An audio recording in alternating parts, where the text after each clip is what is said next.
Hello everyone, કેમ છો બધા? મજામાં ને? Hope you are fine and safe. તો વિદ્યાર્થી મિત્રો, આજે આપણે એસપીમાં ચેપ્ટર નંબર 3 કંપનીની સ્થાપના વિશેની માહિતી મેળવીશું. તો વિદ્યાર્થી મિત્રો, એસપીમાં આપણે ચેપ્ટર નંબર 1 સેક્રેટરીના પ્રકારો વિશેની માહિતી મેળવી. ત્યારબાદ આપણે ચેપ્ટર નંબર 2માં કંપની સેક્રેટરી વિશેની માહિતી મેળવી. આ ચેપ્ટરમાં સેક્રેટરીના ગુણો, લાયકાતો, કંપની સેક્રેટરીની નિમણૂક અને તેને લગતી જોગવાઈઓ, કાર્યો, ફરજો, સત્તા, મર્યાદા અને જવાબદારી, અંતમાં એનો હોદ્દાનો અંત અને મહત્વ વિશેની માહિતી મેળવી. પણ જ્યારે આપણે સેક્રેટરીની સત્તાઓ વિશેની માહિતી મેળવતા હતા, ત્યારે આપણે જોયું કે આપણે એમની સ્થાપના વિધિ છે કંપનીની, એ ખૂબ જ અગત્યની છે. એટલે એનો મતલબ કે જ્યારે આપણે સત્તા જોઈએ ત્યારે આપણે એમ જોયું હતું કે કંપનીની સ્થાપના કરવી પડે. તો આ કંપનીની સ્થાપના થશે ક્યારે, કેવી રીતે? કોઈ એક વ્યક્તિ દ્વારા થાય? તો કે ના. તો કેવી રીતે થશે? તો કે કંપનીની સ્થાપના એ એક લાંબી વિધિ છે, એ એક અટપટી વિધિ છે અને એક ખર્ચાળ પ્રક્રિયા છે. હવે સૌથી પહેલાં તમને કે મને વિચાર આવ્યો અને આપણે એમ વિચાર્યું કે વ્યક્તિ માલિકીની શરૂઆત કરીએ. તો આ માટે કેવું હતું કે કોઈ પણ પ્રકારની નોંધણી ન જોઈએ. કોઈ એક વ્યક્તિ મન પડે ગમે ત્યારે પોતાનો બિઝનેસ છે એ ચાલુ કરી શકે છે. પણ જ્યારે દિવસે ને દિવસે એમાં બિઝનેસ વધતો ગયો અને વ્યક્તિ માલિકીની મર્યાદા આવી, એટલે ધીમે ધીમે તો કે ભાગીદારી પેઢીની શરૂઆત થઈ. સેમ ભાગીદારી પેઢીમાં પણ એક કરતાં વધુ વ્યક્તિઓ, એટલે કે 2 કે તેથી વધુ વ્યક્તિઓ સાથે મળીને કોઈ એક બિઝનેસ છે એ ચાલુ કરે. પણ એમની નોંધણી પણ કેવી હતી? મરજિયાત હતી અને કંપનીની સરખામણીએ એની સ્થાપના થોડી સરળ હતી.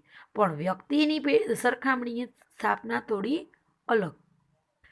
દિવસે ને દિવસે એમાં પણ બિઝનેસ વધતો ગયો. એમાં એટલે ભાગીદારી પેઢીમાં. હવે તો કે એમાં પણ મૂડીરોકાણ પૂરતા પ્રમાણમાં શક્ય નહોતું. તો કોઈ એક વ્યક્તિ તો કે પહોંચી ન શક્યું, 2 કે તેથી વધુ વ્યક્તિઓ પહોંચી ના શક્યા. તો હવે એક વિશાળ પ્રમાણમાં વેપારની જરૂર પડી. તો આ જે મોટો વેપાર કરવો છે, તો આના માટે વિશાળ મૂડીરોકાણ પણ જોશે. તો આટલું મૂડીરોકાણ કોઈ એક વ્યક્તિ કરી શકે નહીં. તો આ માટે તો કે વાણિજ્યના સ્વરૂપમાં એક કંપનીનું સ્વરૂપ અસ્તિત્વમાં આવ્યું અને આ કંપનીના સ્વરૂપને કૃત્રિમ વ્યક્તિત્વ આપવામાં આવ્યું. ખાસ એની વિધિ છે એ જટિલ છે, એની સ્થાપના છે એ લાંબી છે, અટપટી છે. આ ચાલુ કરવાનો વિચાર કોણ કરતું હશે? કંપની એટલે થાય શું? એમાં કઈ રીતની વસ્તુઓ ચાલતી હશે? તો એના વિશે જ આપણે જો ભવિષ્યમાં એવું વિચારતા હોય કે મારે કોઈ કંપનીનું માલિક થવું છે, તો તમારા માટે આ ચેપ્ટર ખૂબ જ અગત્યનું છે. તો આપણે આ કંપની સ્થાપશું કઈ રીતે? તો એના વિશે જ આપણે માહિતી મેળવશું અને જોઈશું કંપનીની સ્થાપના વિધિ. તો ચાલો વિદ્યાર્થી મિત્રો જોઈએ કંપનીની સ્થાપના વિધિ. વાણિજ્ય વ્યવસ્થાના સ્વરૂપમાં વિશાળ વેપાર માટે કંપની સ્વરૂપ ખૂબ જ અનુકૂળ વ્યવસ્થા છે. તમને મેં ચાલુ કર્યું વ્યક્તિ માલિકીની પેઢી. તમારા માટે મેં શરૂઆત કરી વ્યક્તિ માલિકીની પેઢી,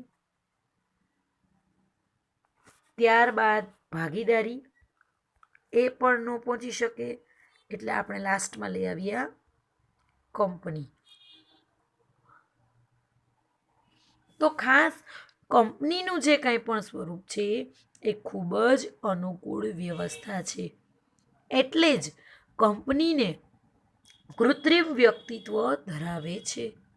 તમને લોકોને આપણે એસપીના જ્યારથી શરૂઆત કરી છે ચેપ્ટરની ત્યારે ખબર જ છે કે કંપનીને એક કૃત્રિમ વ્યક્તિત્વ આપેલું છે.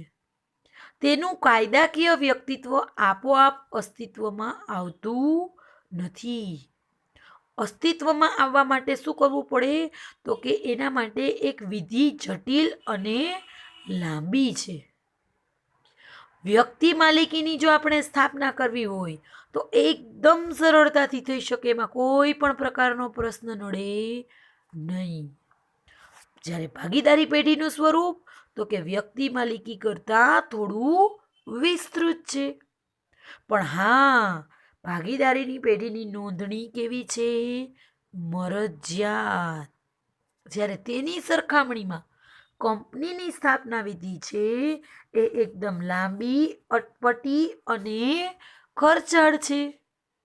તો કંપની ધારાની આપણે જે કંઈ પણ જોગવાઈઓ છે એનું પાલન કરવું પડે.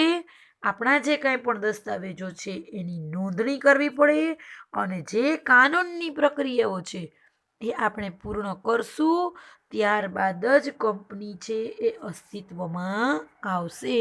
એટલે કંપની અસ્તિત્વમાં લાવવા માટે 1956નો કંપની ધારો, 2013નો નવો કંપની ધારો, 1992નો સેબીનો કાયદો, આ બધી જ કાનૂની જોગવાઈઓ છે, દસ્તાવેજો એ પણ રજૂ કરવા પડે, ત્યારબાદ કંપની છે એ અસ્તિત્વમાં આવે. તો અહીંયા કોણ લઈ આવશે? આ વ્યક્તિ આ કંપનીને અસ્તિત્વમાં લાવવાનું કામ કરશે કોણ? તો આના માટે અહીંયા એક વ્યાખ્યા આપી છે. કૃત્રિમ કાનૂની વ્યક્તિત્વને અસ્તિત્વમાં લાવવાનું કાર્ય કરનારને સ્થાપક, સંયોજક કે પ્રવર્તક, અને ઇંગ્લિશમાં એને પ્રમોટર તરીકે ઓળખવામાં આવે છે. Very very very most આઈમ્પી. કૃત્રિમ કાનૂની વ્યક્તિત્વને, મગજમાં તો આવ્યું હશે ને કે મારે બિઝનેસ કરવો છે, આને અસ્તિત્વમાં લાવવાનું જે વ્યક્તિ કાર્ય કરે તેને સ્થાપક, પ્રયોજક કે પ્રવર્તક અને પ્રમોટર તરીકે ઓળખવામાં આવે છે. Very very very most MP. કંપનીને કેવું વ્યક્તિત્વ મળે છે? કૃત્રિમ. તો આ કૃત્રિમ કાનૂની વ્યક્તિત્વને અસ્તિત્વમાં લાવવાનું કાર્ય કરશે. તો કંપનીનો અર્થ શું? સમજવું પડશે ને વિદ્યાર્થીઓ, કે કંપની એટલે થાય શું? તો કંપની છે એ કાયદાકીય રીતે કે ટેકનિકલી કોઈ ચોક્કસ અર્થ જ નથી ધરાવતી. શું કામ? કારણ કે કંપની એટલે થાય શું કંઈ સમજાતું જ નથી. પણ બ્રિટિશ કોમન લો એ એક વ્યાખ્યા, એક વર્ડ આપ્યો છે કે કંપનીનો કાયદાકીય વ્યક્તિ અથવા તો કૃત્રિમ વ્યક્તિ એવો અર્થ થાય. બેમાંથી કોઈ પણ લઈ લ્યો, કાયદાકીય વ્યક્તિ લ્યો તો પણ ભલે અને કૃત્રિમ વ્યક્તિ લ્યો તો પણ ભલે. કંપનીના સભ્યો બદલાઈ જાય, નિવૃત્ત થાય કે મૃત્યુ પામે. કોઈ એક વ્યક્તિ નાણાં રોકતું હોય, કંપનીના કોઈ પણ સભ્યો હોય, એ એક જઈને બીજું આવે, કંપનીને કોઈ ફેર પડે નહીં. નિવૃત્ત થાય, ચલો એમની સમય મર્યાદા પૂરી થઈ ગઈ, નિવૃત્ત થઈ ગયો, તો પણ કંપનીને કોઈ ફેર પડતો નથી. કોઈ વ્યક્તિ કામ કરે છે એ મૃત્યુ પામે છતાં પણ એની કોઈ પણ અસર થતી નથી. એટલે ખાસ કંપનીના સભ્યો બદલાઈ જાય, નિવૃત્ત થાય કે મૃત્યુ પામે તો કંપનીના અસ્તિત્વ ઉપર કોઈ જ પ્રકારની અસર છે એ પડતી નથી. કંપનીમાં તો માત્ર નાણાં રોકનાર વ્યક્તિ જ હોય છે. કંપનીમાં જે કંપનીના સાચા માલિકો હશે એ પોતે પણ ક્યારેય કંપનીમાં નાણાં રોકે છે પણ કંપનીનું ક્યારેય સંચાલન કરતા નથી. એટલે એને કંપનીને કોઈનાથી કંઈ મતલબ જ નથી. એમાં તો ખાલી નાણાં રોકનાર માણસોની જ જરૂરિયાત છે. તો હવે આપણે પાર્ટ 1 કંપનીની વ્યાખ્યાથી શરૂઆત કરીશું. તો તો 2013 પ્રમાણે એટલે કે કંપની ધારા 2013 પ્રમાણે કંપની એટલે શું? તો કે કંપની એટલે કંપની ધારા 2013 પ્રમાણે સ્થપાયેલી કંપની કે આ પહેલાના કોઈ પણ કંપની ધારા પ્રમાણે સ્થપાયેલી કંપનીને આપણે કંપની તરીકે જ ઓળખીએ છીએ. હવે આનો મતલબ શું થાય કે શું 2013 પછી જ બધી કંપની સ્થપાયેલી હશે? નહીં. તો 2013 પહેલા જે સ્થપાયેલી છે એનું શું? એટલે જ પાછળથી વ્યાખ્યા એડ કરી છે. જો તો 2013 પહેલા જે કંપની સ્થપાયેલી હોય એને આપણે કંપની ન કહી શકીએ, તો એને આપણે શું કહેવાનું? પની. એને આપણે ની કહેવાનું? શું કહેવાનું? બીજું કોઈ નામ આપવાનું? તો કે ના, 2013 પ્રમાણે સ્થપાયેલી કંપનીને પણ આપણે કંપની કહેશું, અને આ પહેલાના કોઈ પણ કંપની ધારા પ્રમાણે સ્થપાયેલી કંપનીને આપણે કંપની તરીકે જ ઓળખવામાં આવે છે. ત્યારબાદનો એક મહત્વનો પ્રશ્ન છે કંપનીના લક્ષણો, જે તમને 3 થી 4 માર્કમાં પૂછાઈ શકવાની પૂરી સંભાવના છે. કંપનીના લક્ષણોમાં ટોટલ 8 મુદ્દાઓનો સમાવેશ થાય છે. એ કંપનીના લક્ષણોને આપણે કહી શકીએ કેરેક્ટરિસ્ટિક્સ ઓફ કંપની. ચાલો તો જોઈએ. પહેલો મુદ્દો કંપનીના લક્ષણો, એમાં પહેલો મુદ્દો સ્વતંત્ર વ્યક્તિત્વ. કંપનીનું વ્યક્તિત્વ કેવું છે વિદ્યાર્થીઓ? તો કે સ્વતંત્ર, ખાસ. બરાબર. અને આ એક વિશિષ્ટ લક્ષણ છે. તો તમને પૂછાશે કે કંપનીના લક્ષણોમાં એક વિશિષ્ટ લક્ષણ કયું? તો તમારો જવાબ હશે સ્વતંત્ર વ્યક્તિત્વ. શું કામે? તો એ જ લાઈન ફરી લખો કે આમ કંપનીનું કાયદાકીય સ્વતંત્ર વ્યક્તિત્વ છે. કંપનીનું વ્યક્તિત્વ કેવું છે? તો કે સ્વતંત્ર. તો કંપનીનું કાયદાકીય સ્વતંત્ર વ્યક્તિત્વ છે, એને ખાલી લાઈન ફેરવી નાખો. એટલે મુદ્દો એનો એ જ, પણ એ કેવું લક્ષણ છે? તો કે એક વિશિષ્ટ લક્ષણ છે. બરાબર. એટલે સ્વતંત્ર વ્યક્તિ એ કંપનીનું કેવું લક્ષણ છે? વિશિષ્ટ લક્ષણ. નેક્સ્ટ મુદ્દો છે કંપનીના સભ્યોની મર્યાદિત જવાબદારી.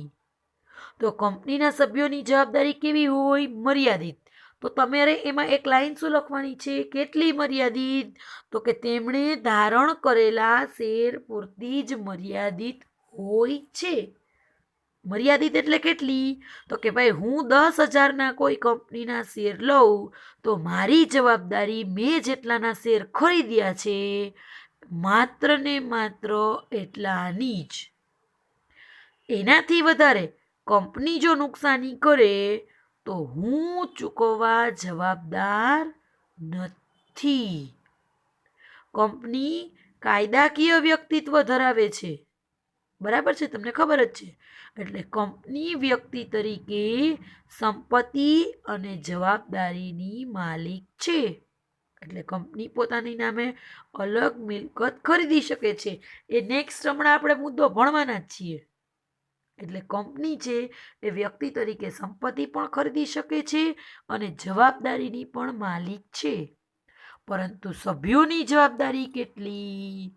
તો કે તેમણે ધારણ કરેલા શેર પૂરતી જ મર્યાદિત હોય છે. છતાં પણ અમર્યાદિત જવાબદારીવાળી કંપનીની રચના થઈ શકે છે. પણ 2013ના કંપની ધારા પછી અમર્યાદિત જવાબદારીવાળી કંપની આપણે શરૂ કરી શકતા નથી. બરાબર. અને એવી જો કદાચ અમર્યાદિત જવાબદારીવાળી કંપનીની રચના થાય તો એમાં કોઈ નાણાંનું પણ મૂડીરોકાણ કરતું નથી. બરાબર. એનાથી આગળ જુઓ કાયમી અસ્તિત્વ. તમે હમણાં જ જોયું અર્થમાં કે ભાઈ કંપનીના સભ્યો બદલાઈ જાય, નિવૃત્ત થાય કે મૃત્યુ પામે, કંપનીને એનાથી કોઈ પણ અસર થતી નથી. કંપની કેવી છે? તો કે કૃત્રિમ વ્યક્તિત્વ ધરાવે છે. એ થોડું માનવ સર્જિત વ્યક્તિત્વ ધરાવે છે. તે કાયમી જ હોય. કૃત્રિમ હોય એટલે કેવું હોય? કાયમી.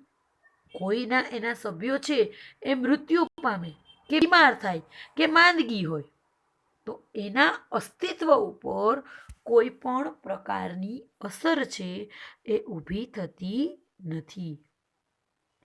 એનાથી આગળ અલગ મિલકત. કંપનીને કૃત્રિમ વ્યક્તિત્વ મળેલું હોય છે એટલે કંપની એક અલગ વ્યક્તિ હોવાને કારણે તે પોતાના નામે મિલકત ખરીદી પણ શકે છે અને પોતાના નામે મિલકત વેચી પણ શકે છે. બરાબર.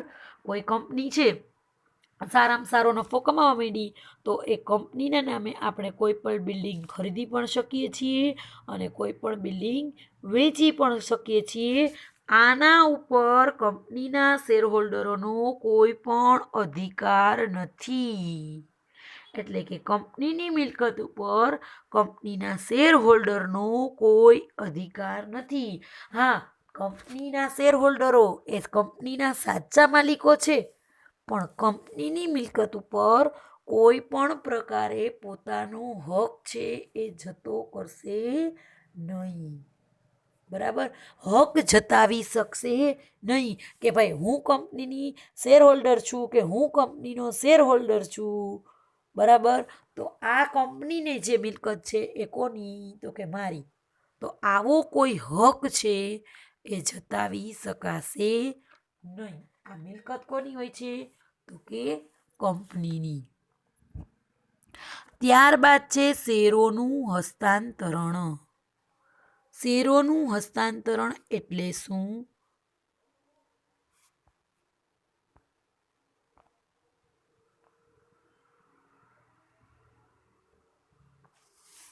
શેરોનું હસ્તાંતરણ. ત્યારબાદ છે શેરોનું હસ્તાંતરણ.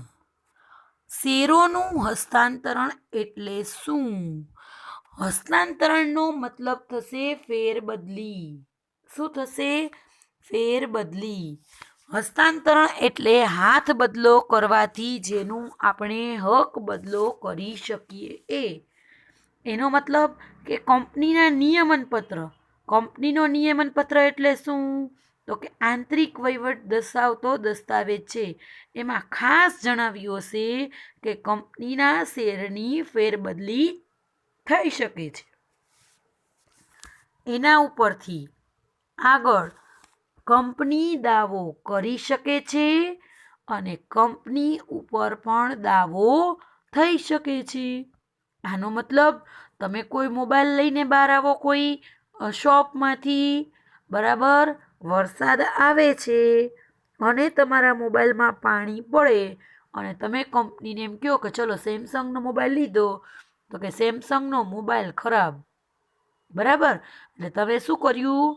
તો કે કંપની ઉપર દાવો કર્યો. પણ આના માટે તમે તરત જ કંપનીમાં જાઓ અને તમે બતાવો કે ચલો આ મોબાઈલ ખરાબ આવ્યો. કંપની તરત ચેક કરશે અને તરત જ એમ કહેશે કે આ તો ભાઈ વરસાદના કારણે પલળી ગયો છે. તો સામે તમારા ઉપર દાવો કરી થશે. એટલે કંપની પણ દાવો કરી શકે.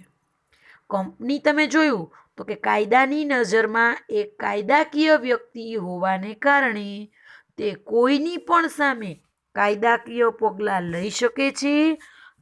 તેવી જ રીતે કોઈ પણ વ્યક્તિ છે, ત્રાહિત વ્યક્તિ કે જેને કંપની સાથે કોઈ પણ પ્રકારનો સંબંધ છે તો એ કંપનીના કરાર ભંગ કે અન્ય કારણોસર કે ભાઈ ચલો તમે મને આટલી વસ્તુ કે ભાઈ મને તમે આટલા લાભ આપવાના હતા એ તમે આપ્યા નથી તો આ કરાર તમે શું કર્યો છે?